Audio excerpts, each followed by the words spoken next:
welcome back, and now we'll attempt to do some black.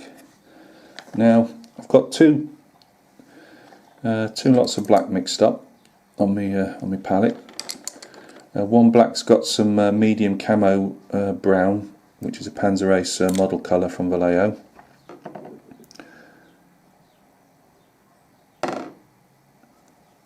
And we're going to use that on the boots, if I can get it in shot.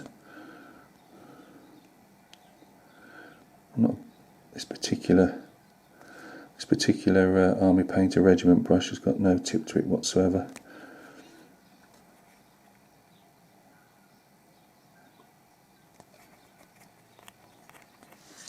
But it does it on, gives us enough for a large scale coverage.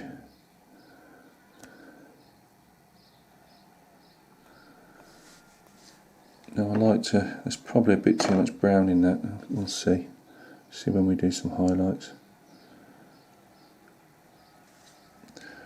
I like to, if you've got brown gaiters, these like short brown gaiters on top of the boots here, I like to give a change in black. Again, you don't have to, you know, it's if you're bashing out regiments like a steam train, then you know you don't have to do this you know, changing colours, but I just like to show a slight difference. I mean, if you've got a figure that's got a lot of black on it, you know, if you were doing, say, like a Black Brunswickers from the Napoleonic period, you will probably want to change the different type of blacks. You know, as I say, black isn't black. You know, if I do blacks, unless it's on my tiny 10 mils, which need to be really one strong, strong colour. These fellas, I like to put browns in, purples in, you name it, they go in, just to give different hues. So that's our boots done. We're now going to work on the cartridge box. Oh, it's a nice wet look to it, isn't it? Try that again.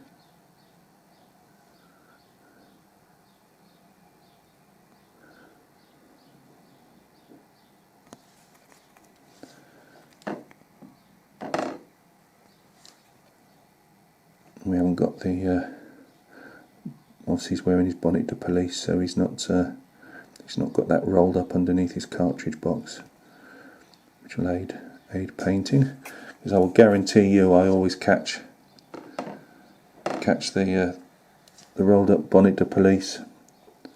Sorry, I'm going to have this out of shot for a minute. I will always catch it with a black paint, or vice versa. There's not an easy way of doing it. You either hit it with a white paint on the black cartridge box, or vice versa. There's usually a bit of clean-up involved.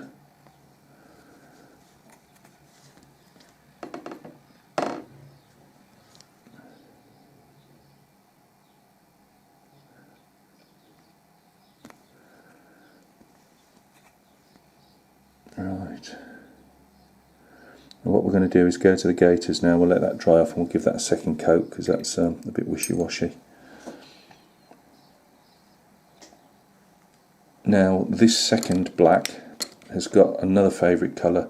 I think if there's three at the moment, for Vallejo anyway, if there's three colours that I would say have in your paint armoury, it would be whole red, it would be dark sea blue and ivory, because those colours really get used a heck of a lot. Now I've got dark sea blue mixed in with this black.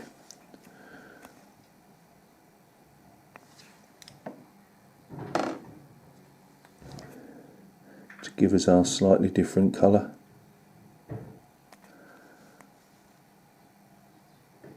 Again, it's going to probably need a second. Coat. But I always say with my painting, I'm in it for the long haul. yes, as a commission painter, I do have to obviously get regiments painted up, but I'm not in a mad. I won't let the quality of the paintwork suffer, if that makes sense.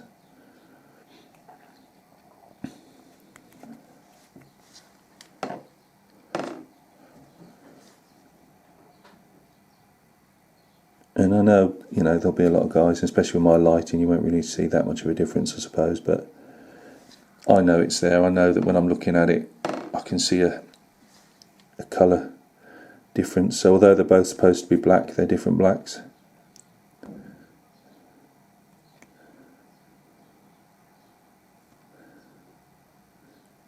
Again, you know, we've had this discussion before. If it's on a 20-foot table or whatever it is, so you're going to, well, that's a big table actually, but you know what I mean, a large table, is it going to make much difference? Probably not, but I know it's there, and that's what counts. I really do like to, you know, live by do the best you can do, whatever you're doing. And as I say, you can hold your head up, and if button counters or whatever, rivet counters, if they say this, that, the other's wrong with it, you can say, well, I know I've done my best. And that's all that matters. Right, so that, there is, as I say, you probably can't see that massive difference under my lighting and camera, but there's a difference there, and we will. Sorry, it's a bit showing through there. And we're going to put a dark sea blue as a highlight on that. Maybe a bit of grey. So I'm deciding if that's actually part of his trousers or there's a bit there that's actually part of the gaiter rather than the trouser. Right, we'll go back to that cartridge box. Give that another go.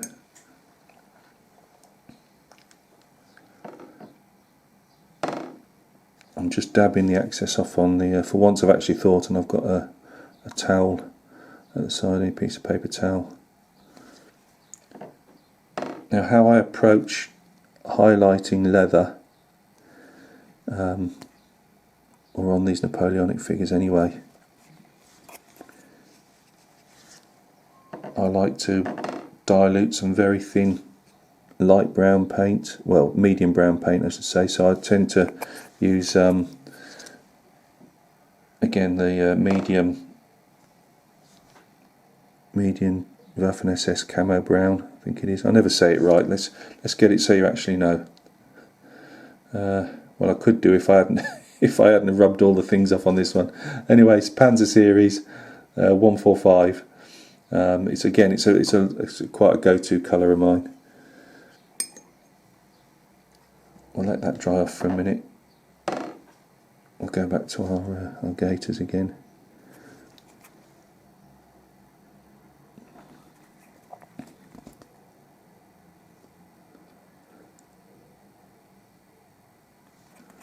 Don't need actually too much extra. Get the undercuts right there. And I've done all that off camera again. I really am sorry. One day I'll get this right. Let's see if I've got a bit of paint there.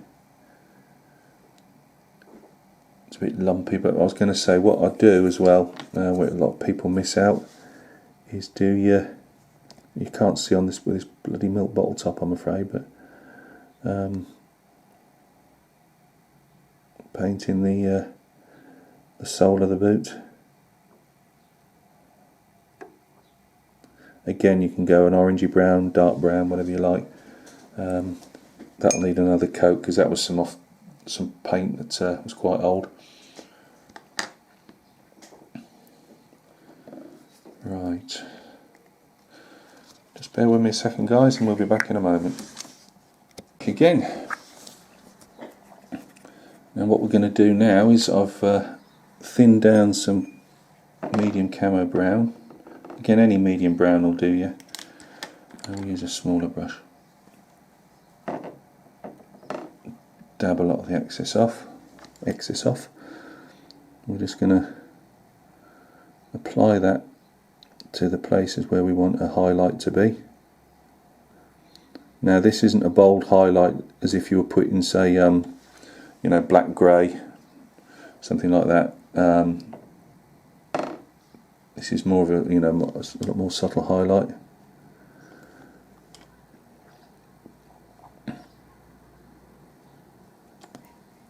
If it was an 18mm figure, I would use the black grey or something like that.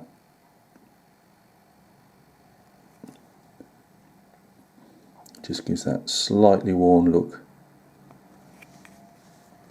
And while we're at it, we'll do that to the boots as well.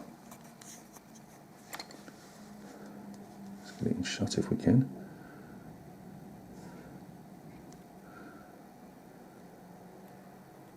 We don't want a lot. This was always I'd probably gone very slightly over the top with the brown in that mix anyway. Don't think it's worth doing anything near the heel, you won't see it. Right, now take a smaller brush. I've mixed up some field blue and some black grey. You can go like French, is it French Mirage grey instead of the field blue. I'll just dab the excess off and let's see if we can. Now that went well. Let's try again. What we're just trying to replicate here is a couple of scratches.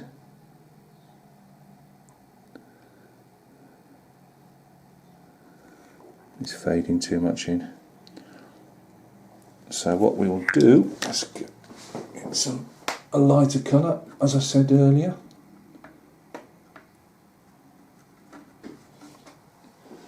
So I nearly just took off my paint racks down when we just said. You do ask yourself, both of us, that's in me and the one person that's watching this, is it worth doing tutorials? It really isn't sometimes. Just as much as the person that's watching it thinking, am I really watching this? Right, I'm mixing a bit of Mirage blue in there instead. Again, any light blue will do you. I can actually see the scratch here, but I wanted something that actually shined out a bit.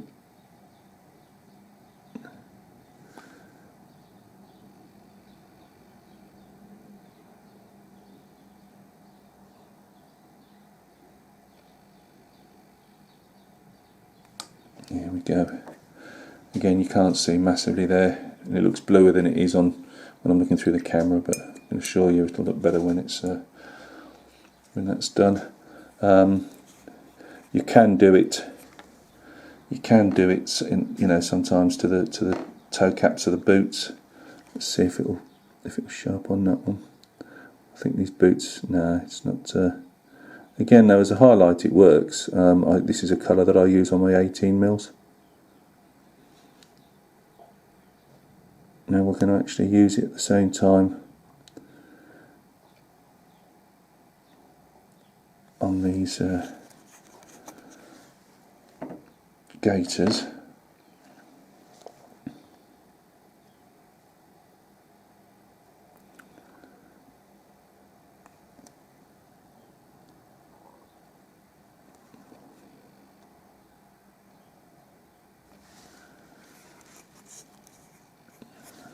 Might not actually have to use the deep sea blue on that because that's coming up nice enough. I was actually going to put a wash of deep sea blue over the top, but I might actually leave that like it is. Result. Let's give the same colour at the side of the cartridge box.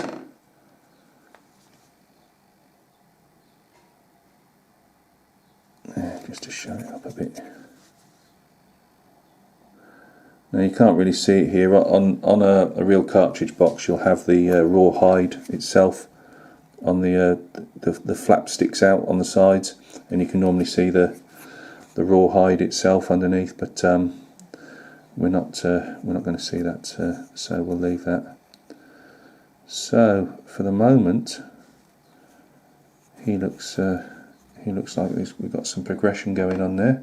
We're just going to take a bit of this browny black and put our, if we could actually get a point on the brush, just try again, and put our little thin line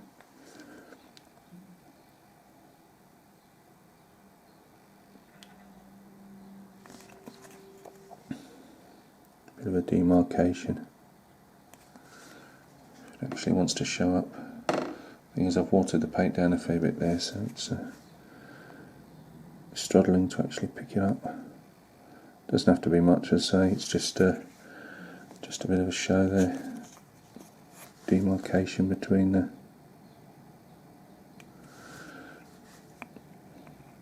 Right. So we've got our cartridge box done, our boots done. We've got our woodwork done. Let's give the musket a wash down with some ink. Have I got the sense to keep it out? I thought I had. That's how I put it back. No, I haven't. Here it is. I thought for once I'd actually be proactive and actually have all the paint I was using for this tutorial actually out, rather than stretching and looking all over the shop for it. But now I can't see the wood for the trees. Right, I've put a small bit of water into the ink because it can be quite powerful. I say you can use your strong tones, medium tones and stuff on these. If you think you've put too much on, then wash your brush out and then just take it off with a damp brush. It just does the usual though, you know, it goes in the creases of whatever you want to put it in. I don't put it on the butt plate at the bottom because I like that to be shiny anyway. But especially around the bayonet socket. And what I will normally do is then put I'm not going to do it on camera, but I'll put another highlight on the bayonet itself, give a bit of shine to it.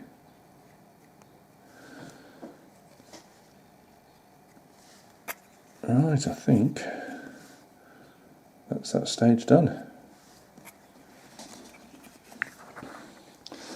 So thank you very much for another long-winded video showing not a great deal. The next one will be probably tackling his straps and the blanket roll if we get a chance to. I'm leaving all the flesh till the last, which is what I normally do anyway. So thank you very much if you've had the patience to stick with this. Thank you very much for stopping by and taking a look at these tutorials. They will get better with time if we've got that many years left on us. So hope everything's going well with you fellas and fellarettes, and I will catch you again on another video. Cheers. Hipsters, and welcome to another of Gavin's videos. Thanks for stopping by and taking a look today. We're back with our Italian Napoleonic figure that I'm vainly attempting to do a tutorial on. I know it's taking time, but as I've said before, obviously if the house is noisy, and it's summertime over here, so we have all the windows open, and the amount of ambient noise, it's just not worth it. I was planning to do it today to work on the musket, cartridge box, boots, and see how far we get with that, and maybe the what I always call the lozenge on the cuffs there, which will be red. I've put a base coat of chocolate brown with a small spot of black in it. I was actually filming this and then the battery died on me, so I just thought, oh, stuff it, just carry on, do the base coat on the musket. So that's where we're at the moment. Let's see if we can go in slightly without missing everything. Let's see if we can get some more light on the subject. Have that how's that looking? We'll see how that goes. So we're going to do a highlight on the musket itself. Now my go-to colour, and probably ranking high up there as a favourite colour, is Vallejo model colour Hull Red. That's HULL red. Fantastic colour. I use it in a lot of bases for reds, and in this case it does make a nice highlight on the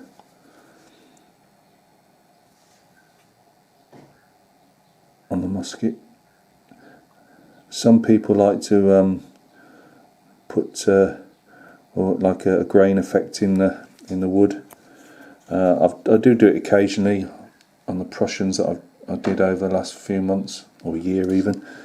They had an attempt at that, but to be fair, I mainly like to use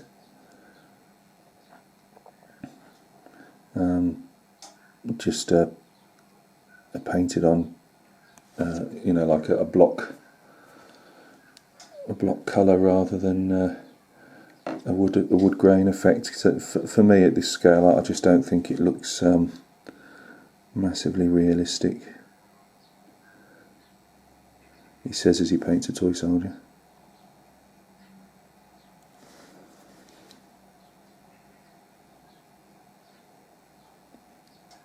And if you do your paint fairly thin with a Hull Red, when it goes on to the dark colour below it, it won't be, you know, you haven't got a fear of it standing out being, you know, extremely like pillar box red or anything. Again, I'm just wiping a bit of paint off.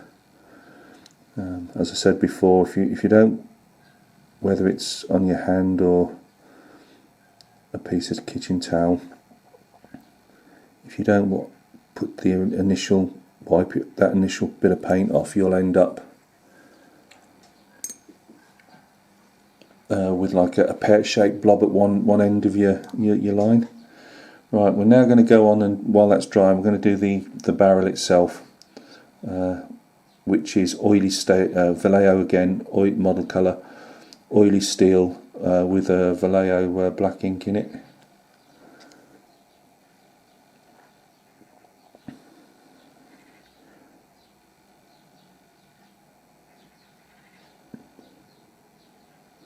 And what I will do, probably not on camera, is I then go over with the ink again, and that'll help settle in the recesses of these metal bands on the musket, and just give a slightly darker hue again to the metal. Sometimes I'll do a sepia wash, or you know, one of these, was it Army Painter, strong tone, medium tone, soft tones, and all the other tones. I'll put that on just to show where they browned the actual barrel itself. But on the whole, again at this scale,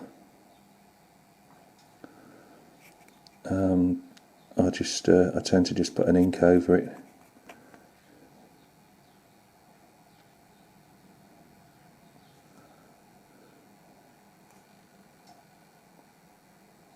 Sorry, I'm getting my thumb in the way. Every time you take a break from doing these and go back to it, you forget all the lessons that you taught yourself about filming and painting from behind the camera. Maybe at some stage I'll get one of these tripods that go, you know, over your shoulder. Well, you know, the side of you or over your shoulder. I was actually looking at some lights the other day. I just put into eBay about doing YouTube videos, see what lights would come up, and they actually do like big square LED lights, but £100, between 80 and 100 quid. Not particularly cheap. They probably are cheap compared to to what people do on obviously a pro setup, but even still, I always said I didn't particularly want my YouTube to become a hobby in itself. I've got a money pit of a hobby as it is without throwing even more money at it. But you never know. As you found out with Gav by now, I'll say one thing and do another.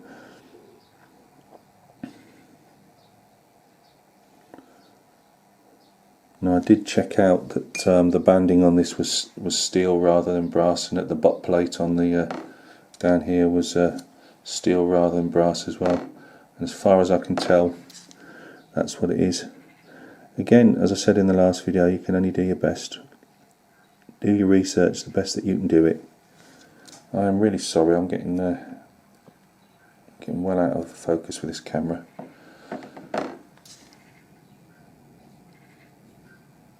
The problem I have with a lot of my videos is they are off the cuff, because it really has to be fitted in with my painting schedules, and sometimes I just have that hour or half an hour where I can say, yep, I can get a video together today, and I'll literally throw one up. But of course, obviously there's no planning gone into it, and which is plainly obvious.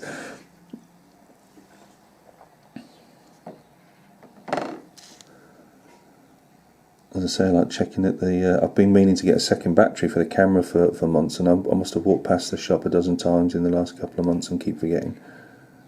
They're not massively expensive. It's just annoying how quick the battery does lose its charge.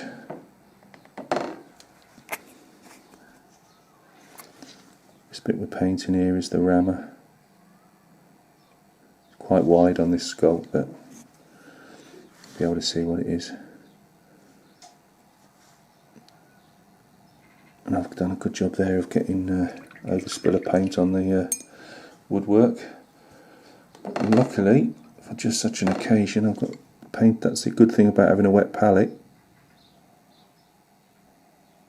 The paint's still wet to go back to. So yeah, I know that looks out of place there being dark, but we'll put a touch of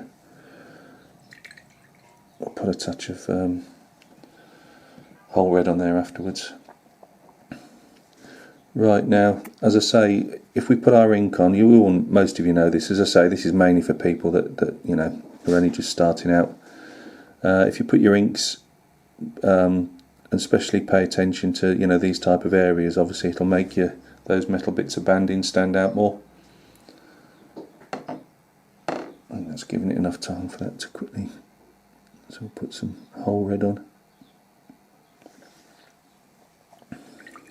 I'll literally go through at the end of a figure, or I usually, you know, do them in batches, but I'll go literally through them all and try and pick up any bits I've missed. Now, I think I just put the base coat on the backpack last time on the last video. That was, again, sometimes I use literally, I'm using chocolate brown today, but it can just as well be burnt umber, and any other dark brown really. Just a tiny bit of black in it. The fur, because this is fur on the outside here, or hair, whatever you want to call it. I've just used the same colour as I've used on the face there, which is, I believe, dark. Bear with me a moment while I dig it out. Brown sand. So that's brown sand. Also the tape on the side. Sometimes I do it a little bit lighter, but I use the same brown sand on that as well. So we'll now get the next highlight, which is, if you bear with me a second, because I've just stuffed up my paint mix. The next highlight on the wood will be our usual old friend of whole red, with a small amount, as he looks over his paint bottles again, of Parasite Brown, which is a Vallejo game colour. Again, though, you can use orange brown model colours in these, or any colour you desire.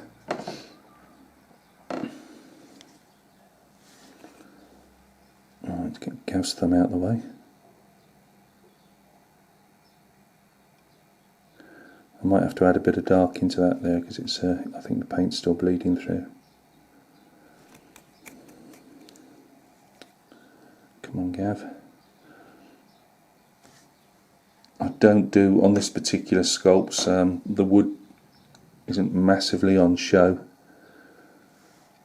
especially in shot either. So I don't go over the top, because a lot of it is going to be covered with the white sling. The sling on these Italian ones are like the French, they're going to be white.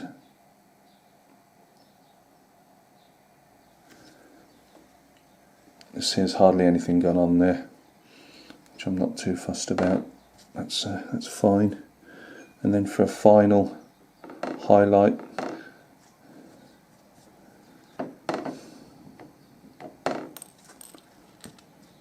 we're going to use Parasite Brown on its own.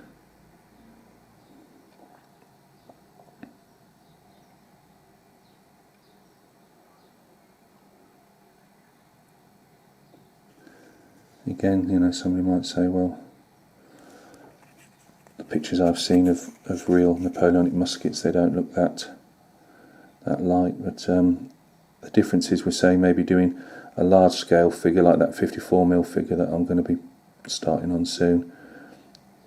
These are War Games figures, and they've got to show a bit, you know what I mean? So that's my excuse anyway. Now when we get to do our blacks in a bit, we'll put a black line on top of this this butt plate here. I tend not to bother doing it on the banding itself, because as I say, the inks tend to do that for me. So bear with me guys, and in a minute we'll be starting to paint some black.